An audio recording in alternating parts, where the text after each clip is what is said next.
오늘 말씀은 고린도전서 6장 1절에서 11절까지의 말씀입니다. 성도가 성도끼리 서로 다투면서 세상 법정에 고발하는 일이 고린도 교회에서 일어났습니다. 바울은 성도가 서로 고발하는 것보다는 차라리 불의를 당하고 속고 손해보는 것이 낫다고 합니다. 성도는 완전한 지혜인 성경을 가진 사람들입니다. 그래서 불의한 세상으로부터 판단받는 것을 부끄럽게 여겨야 합니다. 성도들끼리 서로 고발하는 대신에 앞에 말씀드린 것처럼 차라리 손해를 보고 억울한 일을 당하는 것이 낫습니다. 그래야 이 땅에서 성도로서의 채통을 지킬 수가 있습니다. 채통이라고 하는 것은 지체나 신분에 알맞은 체면을 말합니다. 성도는 어떤 상황에서도 끝까지 하나님의 백성으로서의 채통을 지키면서 살아가야 합니다. 세상 속에서 성도의 채통을 지키면서 살려면 어떻게 살아야 할까요? 첫째로 성도의 채통을 지키려면 세상을 판단하는 성도답게 살아야 합니다. 고린도 교회 성도들은 교회 안에서 서로 다투고 그것으로 그치는 것이 아니고 그 다툼을 교회 밖 세상 법정에까지 가지고 나가서 고발했습니다.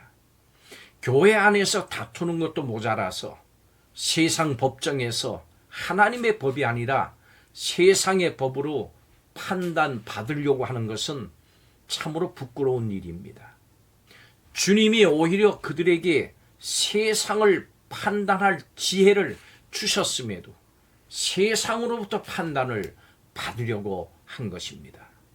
우리가 하나님의 뜻인 성경을 가졌고 또 우리 안에 성령이 거하시는데 왜 하나님의 말씀의 법이 아닌 불의한 세상법에 따라서 판단을 받으려고 합니까? 사도행전 6장에 보면 초대교회 성도들은 서로 다툼과 분쟁이 있을 때 하나님의 말씀과 성령의 인도하심을 따라서 이 문제를 해결했습니다. 우리는 다시 성경으로 돌아가야 합니다.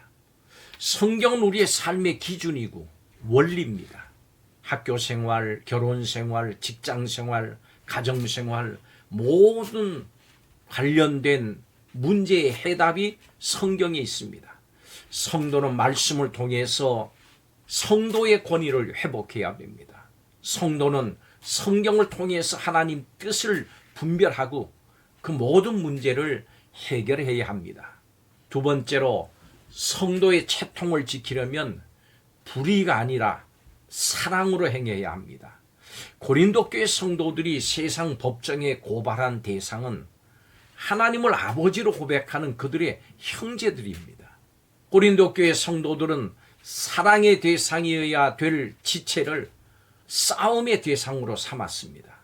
자기의 유익과 욕심을 위해서 형제를 고발하는 것은 성도에게 어울리지 않습니다. 성도는 오직 주님의 사랑으로 서로를 대해야 합니다. 우리 죄를 위해서 생명을 내주신 예수님은 다른 사람을 자신의 몸과 같이 사랑하라고 말씀하셨습니다. 그런데 우리는 형제로 인해서 생기는 억울함과 손해를 견디지를 못합니다. 교회 안에서 형제에게 억울한 일을 당하거나 손해를 보더라도 감수하십시오. 형제를 세상에 고발하는 불의를 행하기보다는 자신이 손해보고 억울한 것이 훨씬 낫습니다.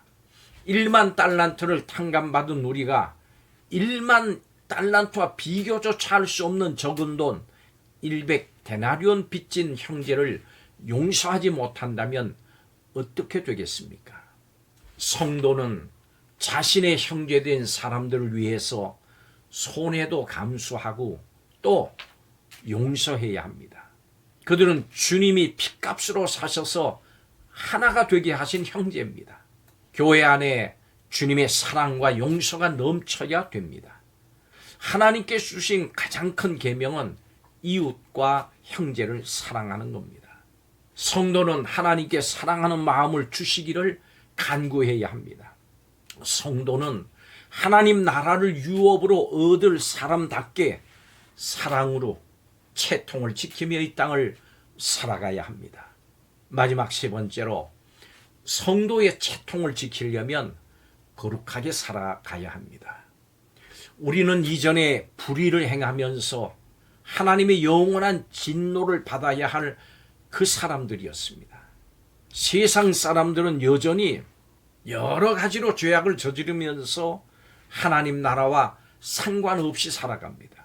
그러나 우리는 예수 그리스도로 말미암아 죄 사함을 얻고 물과 성령으로 거듭나서 이제는 성령 안에 거룩하고 의로운 사람이 됐습니다. 그리고 주님의 재림 때 하나님 나라를 유업으로 받을 하나님의 거룩한 백성입니다. 그래서 이제는 우리가 성도에게 합당한 삶을 살아야 합니다. 그래야 세상으로부터 무시나 조롱이나 손가락질을 당하지 않습니다. 성도가 성도로서의 채통을 지키지 않으면 세상으로부터 조롱과 멸시와 무시를 당하고 예수님의 피공로를 헛되게 하고 결국은 하나님의 영광을 가립니다. 성도는 다른 형제를 자신과 같이 사랑하는 사람입니다. 성도는 하나님 나라의 백성으로서 서로 사랑으로 섬기면서 앞으로 영원히 누릴 그 나라를 함께 맛보고 경험하는 생활을 해야 합니다. 성도끼리 세상 법정에 고소하는 일은 누가 이기고 지는 것이 없습니다. 이미 다 진 겁니다. 세상 법의 심판을 받기보다는 차라리 악한 일을 당하십시오. 차라리 속임을 당하십시오. 차라리 손해를 보십시오. 하나님께서 판단하시고 보상해 주실 겁니다. 이것이 바로 이기는 길입니다. 이것이 바로 성도로서의 채통을 지키며 사는 길입니다. 예수 그리스도를 통해서 하나님 나라의 백성이 된 우리는 이제 하나님의 지혜인 성경으로 판단하고 형제를 사랑하는 거룩한 공동체를 이루어 나가면서 복음에 합당하게 됩니다. 성도로서의 지위와 체면을 지키며 살아야 합니다. 성도의 채통을 지키면서 살겠다고 다시 한번 다짐하는 복된 시간이 되시기를 바랍니다. 기도하겠습니다. 주님께서 생명 바쳐 우리에게 주신 성도라고 하는 이 직분이 얼마나 영광스러운 직분인지를 깨닫습니다.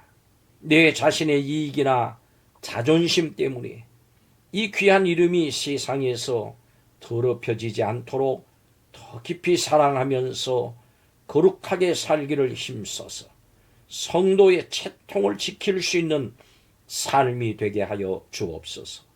복음에 합당한 삶을 사는 성도들이 다 되게 하여 주옵소서. 이 시간 이렇게 살겠다고 다시 한번 다짐하는 성도들에게 복 주시옵소서. 예수님의 이름으로 축복하고 기도하옵나이다. 아멘.